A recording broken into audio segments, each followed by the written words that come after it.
70% of kidney stones are from plant-based compounds, not from eating meat and beer. But even in some animal protein, you were recommending, and we'll talk about the plant proteins as well, but some of the animal proteins you were saying are not as strong and reliable. I believe you mentioned chicken, turkey. I think there were a couple of others in the book that I saw. Birds are not that, they're dinosaurs. So they're less like us. And the fat that's present in birds is similar to soybean oil. It's a lot of omega-6 that causes inflammation. You don't get it from a chicken. And also, one chicken, to get the amount of protein, I'd eat a chicken a day. I'm killing 365 chickens a year.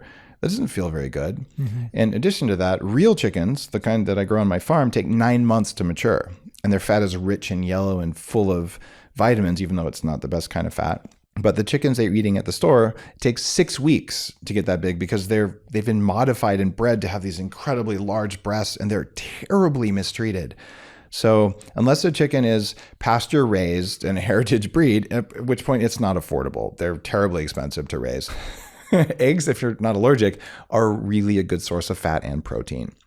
And when you eat eggs, you want to cook the whites and leave the yolk runny. And then you get the most nutrients that way. And we talked about the plant protein from a ethical standpoint, but even from a nutritional standpoint, I mean, so me and my wife are both plant-based, but plant protein is like not a big part of our diets at all. Explain why, because I think that's slightly the challenge for a lot of people who try and make that switch. And I feel everyone who turns to that then goes back because it's not satisfying. So if you're eating a diet that agrees with your body, and I totally support doing that, then what you want to do is you want to make sure that you're getting complete amino acids. And you can do it from rice and beans, but here's the issue. To get enough protein, it's definitely hard. It's like 300 grams of carbs to get 20 grams of protein. It's hard. So then your best bet for plant-based proteins to have the highest amino acid score, it's actually hemp protein with the fat removed.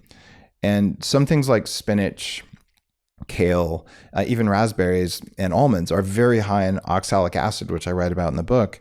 And it causes crystals to form. 70% of kidney stones are from plant-based compounds, not from eating meat and beer. 30% are from meat and beer. And so you can overdo either direction, right? And I would consider, if I was plant-based, adding hemp-based protein powder. Even though it is a processed food, it's going to be a processed food that has the best amino acid score that you can get.